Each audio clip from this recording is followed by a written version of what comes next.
Hi, everybody. Okay, so um, just a long day, lots to do. Remembering my dad, remembering my dad. So we're already past midnight, but 3 years ago, my dad passed away, and he's a hero, right? He's a hero, and we needed to honor him. And it was a great gift to have the letters from President Trump this week, two in a row in 48 hours, probably less than 48 hours. So we wanted to honor my dad today. Okay. My dad was ADA. He was air defense there at Fort Bliss.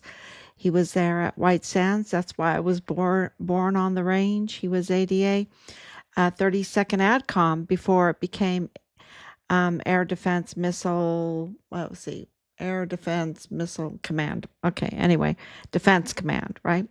Um, so yeah, that's why we have this long connection uh, with El Paso. Um, going to school there, running on Fort Bliss with my dad and I. We used to jog Fort Bliss all the time. I was on the swim team there, the Sharks, with Colonel Johnson. Uh, Went over to wars all the time. My parents were members of the German American Club there because of the German base there, the German air base there. And of course, their huge influence on on missile development and everything on Fort Bliss. All the tunnels, knowing about all the tunnels is because of my dad. Um, yeah, my dad had a lot of insight. He was an NCO and a lot of insight into Richard's case. And when we lost him, because he was really close to Richard, he had talked to Richard. He's the one that was telling me there was a problem. Um, there was no esprit de corps. There was no esprit de corps. Richard, they were playing pranks with the guide on against Richard. Richard was telling my dad about that. My dad was just appalled by pranks with the guide on because Richard was the guide on bearer, which is the unit standard, the unit flag. Um, there was just a lot of, and I didn't understand that. And he kept on. Oops, sorry. Let's see if I can. Sorry, I meant to turn it down and. My dad had a lot of insight. Yeah, there we go. Um, so thank you, Anicia, for coming on so late. So we really um, are grateful for all his insight. He went to the meetings. He absolutely knew they were covering up. He backed us up when we had also the feelings. At first, it's just feelings. You perceive that they are covering up, and my dad's like, oh yeah, they are covering up. So he would cooperate, and of course he went to El Paso and he worked the border, and all of that was, you know um, because they lied to us and told us our son was missing when they knew all along that his life had been taken.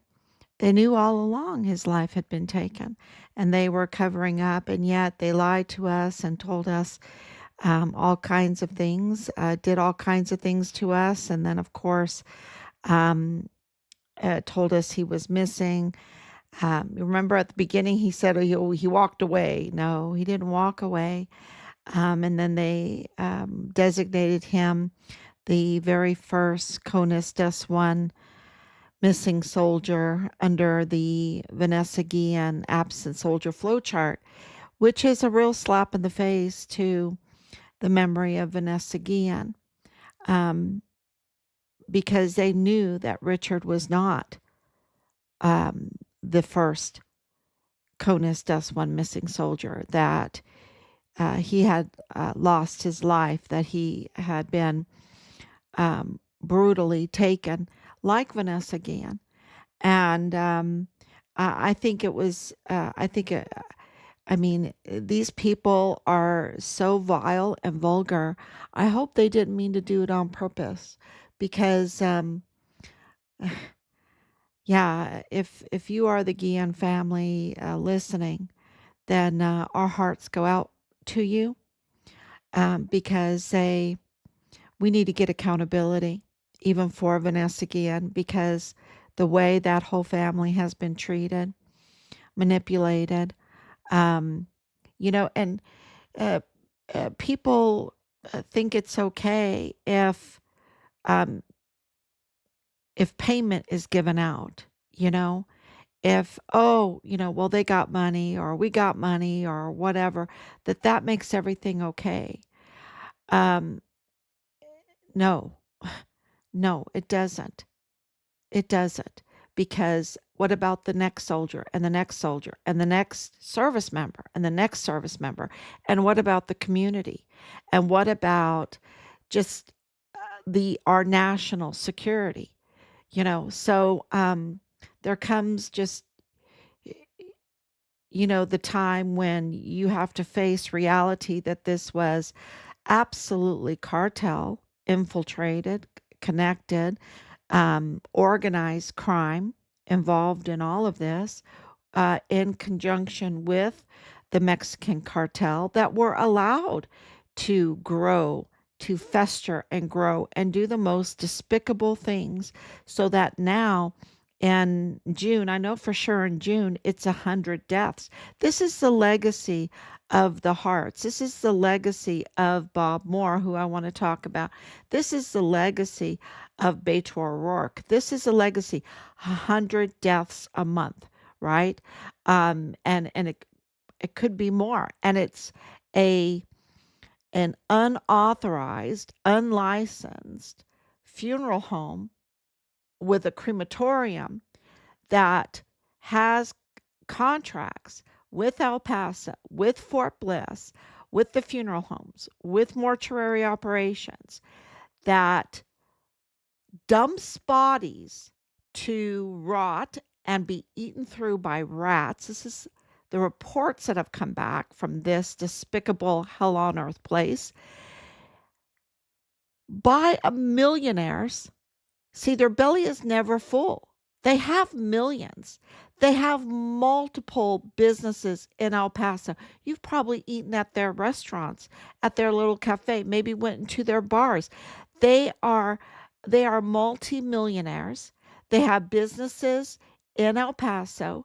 They run this rat infested body dumping ground connected to narco cartel and the governor of Chihuahua, right? And don't want to turn on the furnace, don't want to spend the money, allows hundreds of bodies to stack up, victims' corpses to stack up and rot away for years,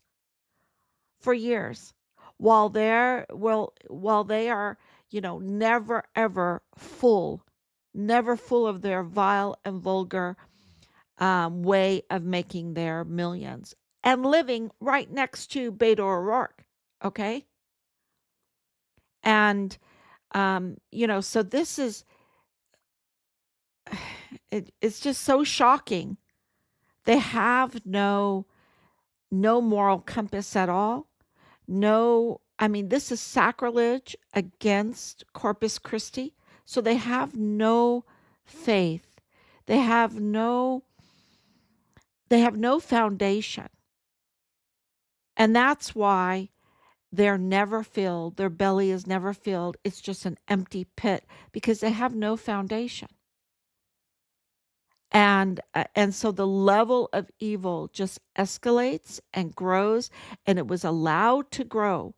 It was allowed by our compromised, honeypot trapped, honey trapped, compromised top cops in the FBI with Colin Winton with DPS Jose Sanchez, DPS Director Jose Sanchez, um, and of course Bill Hicks, of course James Montoya, of course so many, so many.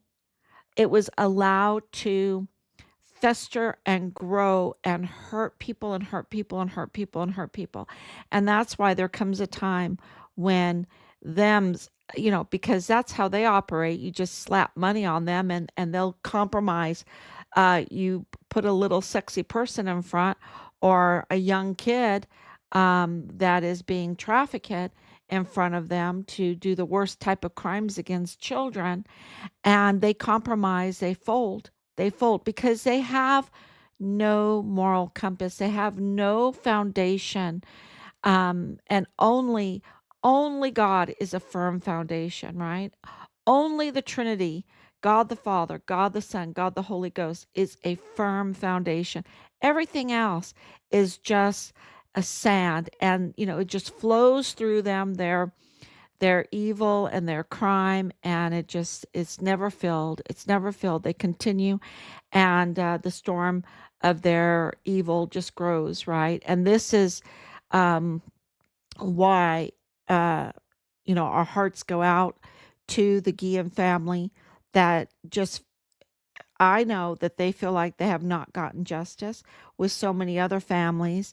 And of course, they kept on purpose, misdesignating Richard on purpose, right?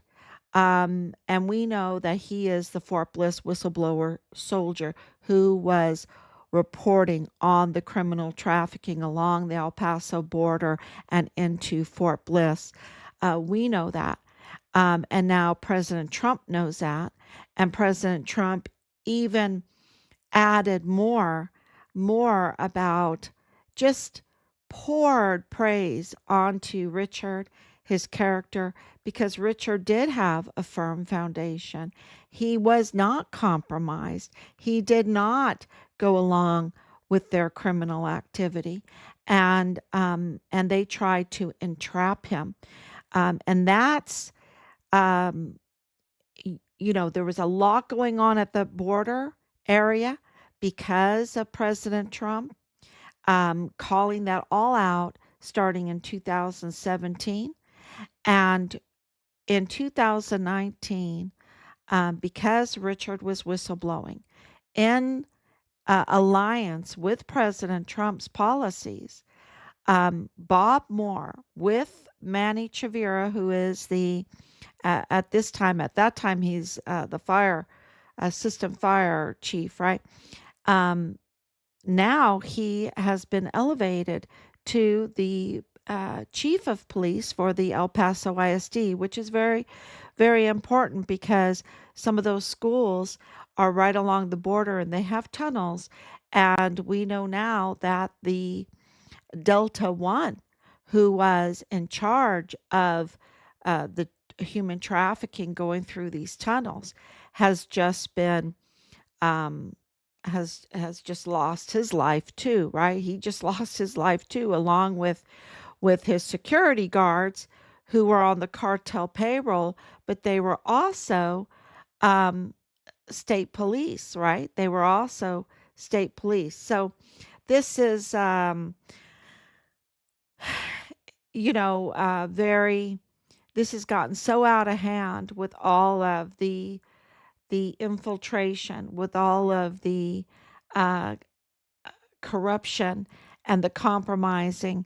But we know that Bob Moore, in connection with Manny Chavira, with ANR Chavira Auto Group, targeted Richard in 2019. In 2019. And what we know is that, um, and being Richard's mother and knowing what happened at the time, um, they, they waived uh, an inexpensive, reliable car in front of Richard's path, and they wanted to get him in a car because I know that he was telling people no, he didn't want a car because of the deployments, because of high insurance rates. Um, you know, he just didn't feel like he could just didn't need to pay all that money for a vehicle, that he could just use an Uber or a Lyft, and that would be uh, much cheaper and easier. And if he gets, because he was requesting to be uh, deployed again. And that's on record that he was requesting to be deployed again.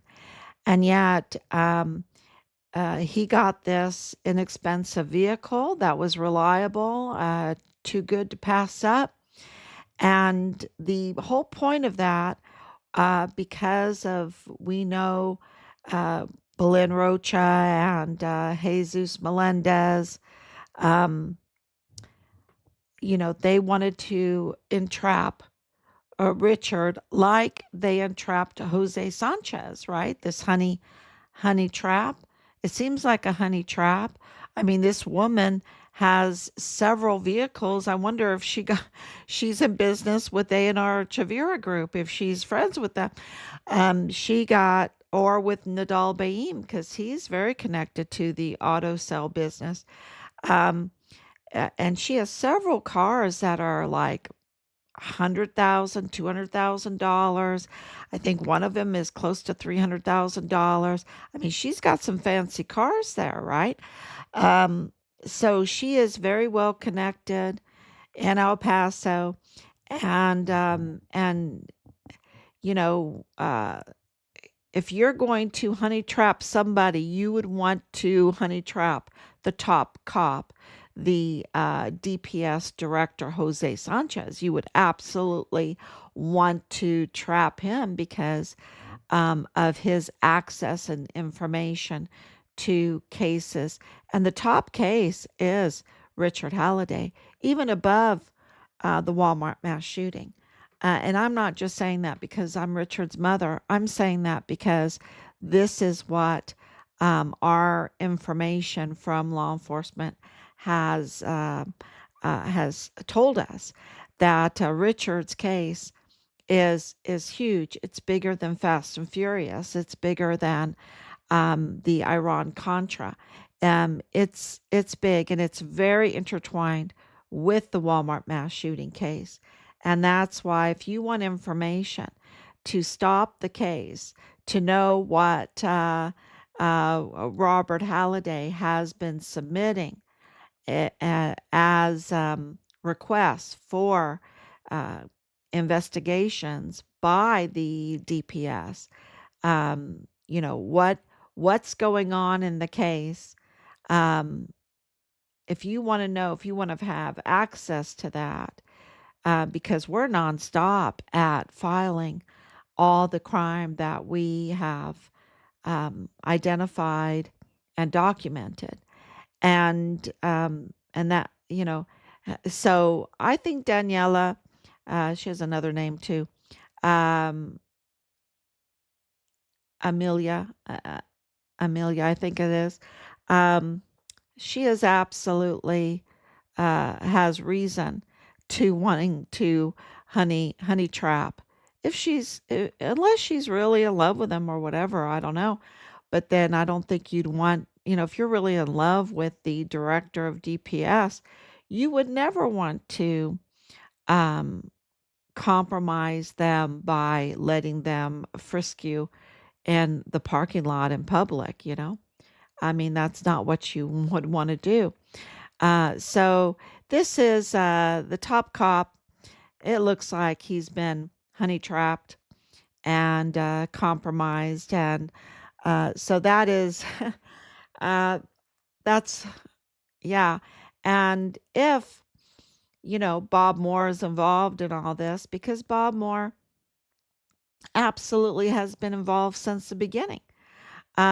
He is a suspect.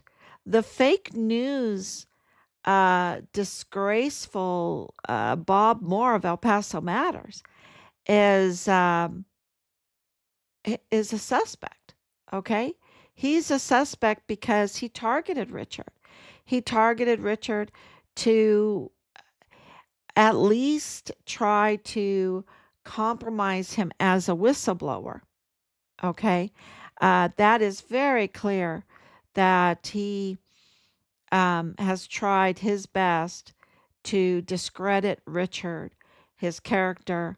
And as we now know, and as it has been confirmed in President Trump's letters, Richard's character is so amazing. He is, he deserves the respect of all Americans. So, this,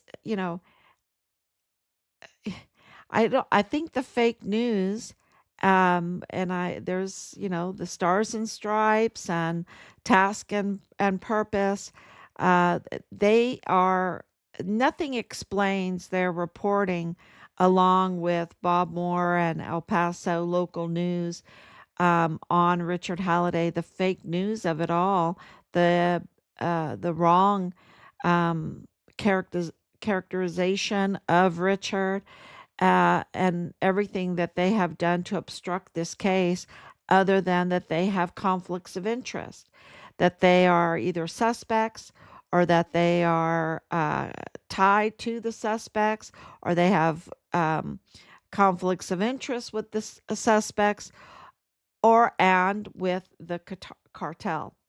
And so this is, if you want to know why the fake news is reporting fake news, they are conflicted. They are totally conflicted and or criminal, absolutely criminal. And in Bob Moore's case, he's criminal. I'm just going to tell you that. The evidence confirms he is a criminal. And so I see that people are trying to raise funds for KTEP. KTEP is directly connected to the funding of El Paso Matters and Bob Moore, because KTEP, as part of UTEP, it is run by Kathleen Gannon, who is Bob Moore's wife, and they would pay El Paso Matters for the stories. Okay, so it was like a little bit of a laundering, a little bit of a money movement there, right? And of course, Angela Kachurga worked for KTEP also. Now, they have lost their funding, a lot of their funding, okay, a lot of their funding, rightfully so. These are criminals. Angela Kachurga, Kathleen Gannon, Bob Moore are criminals, and they're tied to the cartel. And this is why they constantly report fake news, and they give all the perception in their presentation when they're talking to the public like they're caring, right? They do the Veronica Escobar thing, mirror mirror on the wall, but who looks back? The witch, the liar, the father of lies. They are absolutely, oh, we care so much about women, we care so much about children, we care so much about the migrants. Why aren't they reporting about a lot of these migrants winding up with their bodies rotting, piled on top of each other? You have hundreds of them, hundreds of them. Why aren't they reporting about Fort Bliss trafficking hundreds of thousands of children that are now mostly not even alive anymore? Right?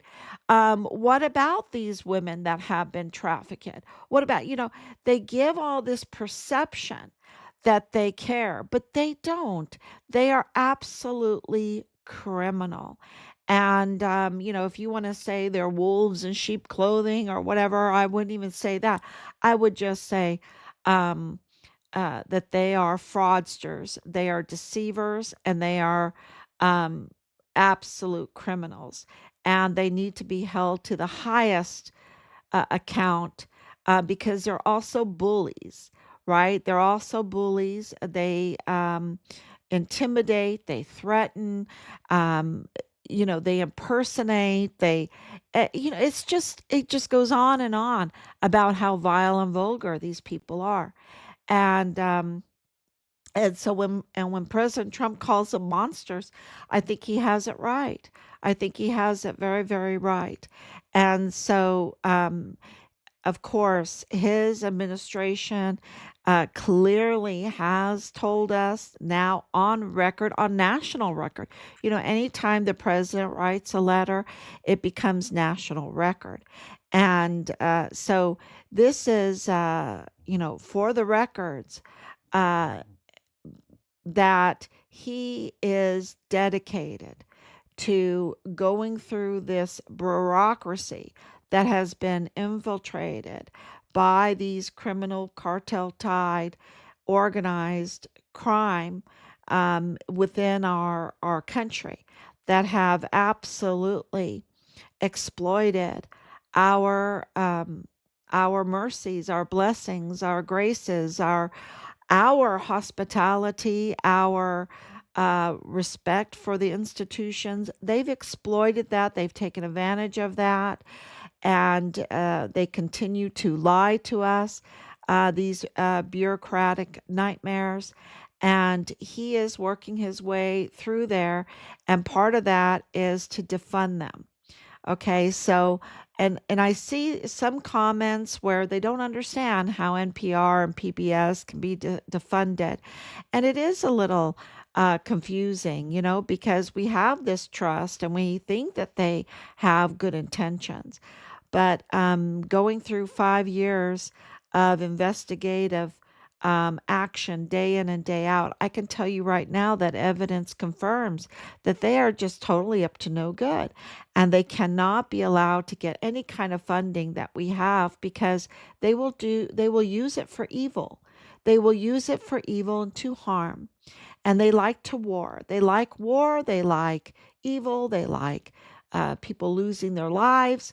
They like even in participating with that, and even in the aftermath, collecting on the death benefits.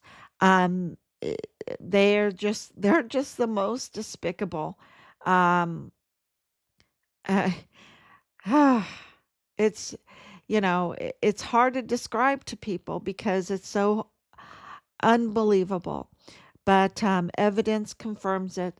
Evidence confirms it. And just make sure that when you're reading through everything, that you really think about what you're reading and the possibilities, because it's almost like a riddle every day. What is really going on here, right? What is really going on? Um, you have the Trump and Putin meeting that eh, the media covered with such disdain, and anybody that has paid attention to history knows that that's what leaders do. They have to talk to each other. If they're legitimate leaders, they have to talk to each other. And there is a real problem and a real interest for the United States in Ukraine because we pay billions and billions of dollars for this killing atrocious back and forth going on down there. And we, you know, we had bad actors that were part of this that started all of this. That's absolutely confirmed. And so we do have uh, an interest in getting peace between Ukraine and Russia. And so the media should absolutely be covering it in neutrality to see what comes out of it. And they don't. They don't. So that gives you a good indication that they have conflicts of interest behind the scene when therefore a continued war, continued billions of dollars going to it, continued killing and everything. And so, the same spirit of Bob Moore and Kathleen Gannon and Angela Kachurga are with those media that cover peace negotiations, peace talks with such disdain. It really, um, so uh, th- I just wanted to make it clear that it's more with Bob more than just fake news. He's absolutely a participant and a suspect in our son's targeting, retaliation, and those that took his life and the cover up. So that needs to be made very clear. The and the honeypot, I wanted to talk about the letters from President Trump going forward. That's all still being analyzed. Still, um, let's just say uh, that created a storm of activity, and in this case, a storm of activity. And so we've been nonstop since we received those letters and what they mean, and the power they have is as a national record. Um, and what that means, because President Trump absolutely has access to all the intelligence surrounding our son's case, and that includes his remains. And the remains are just trapped. Richard's remains are trapped in that bureaucratic cartel, criminal, trafficking, um, organized crime network, and it's international. And so that is what we're getting to the bottom of. And we believe that it absolutely has to do with and we don't want it to be, but that's where evidence is pointing to, um, that it has to do with this rotting body crematorium. And of course, we have Solomon Nusa, the brother of the prime suspect, one of the prime suspects, which are Dallas Hart, Leilani Hart, and Tavita Nusa, being the major in the officer of mortuary operations for the U.S. Army. And of course, in connection with the chief medical examiner, who is not even authorized and not even in the country legally, Mario Raskin Ortiz, who's connected to 3905 Bliss Avenue and all of that. So, and of course, Purchase Funeral Homes, Martin Funeral Homes. It explains why Chris Martin inserted himself in the case, right? So everything's coming to light here. Um, and a storm of activity in order to get Richard's remains, to get to that point where that can be released to us, because the other information that we're getting is that there were impersonators of our family in order to use our identifications to access information and files that only we could do. And and yeah, uh, that is huge. That is huge, and I've been saying it for a little bit, but that's been confirmed that there are impersonators of our family that have used, and the impersonators have the means to access information already. Okay, they absolutely could go into Richard's files. They could absolutely go into Rob's files. Um, you have to understand, Richard's father is a 30-year veteran. He has a he has a big VA file, right? Um, uh, a long history, and they have access to all of that information. They have access to all the medical information. They have access to family information, and they have used and abused that power to impersonate our family, to do things only that our family could access. And so, even though they had access, in order to forge documents or whatever, they would have to impersonate us. And so that has been confirmed, that that has been going on, and we're getting to the bottom of that too. So it's been we're moving forward, right? We're moving forward, and it's just this requires a lot of prayer, because God's hand is over all of this. This kind of case, only God can move forward, right? And He has absolutely done that. So, and that's with your help, because we are a government of the people, by the people, and for the people, under God. God has chosen to work in communion with us. And, all my faith has just grown exponentially in this time, because I just see it personally in my face every day, God moving, and God moving with the people, right? With the people of this country.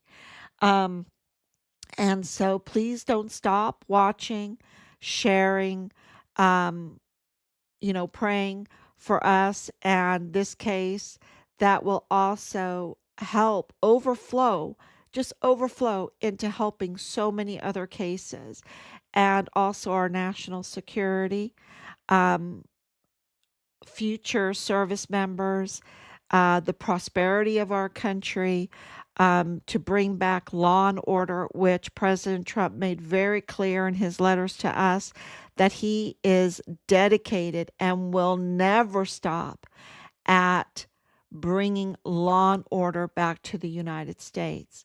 Um, so we have a lot to be grateful for, and a lot of work ahead of us. And so thank you so much for being part of that.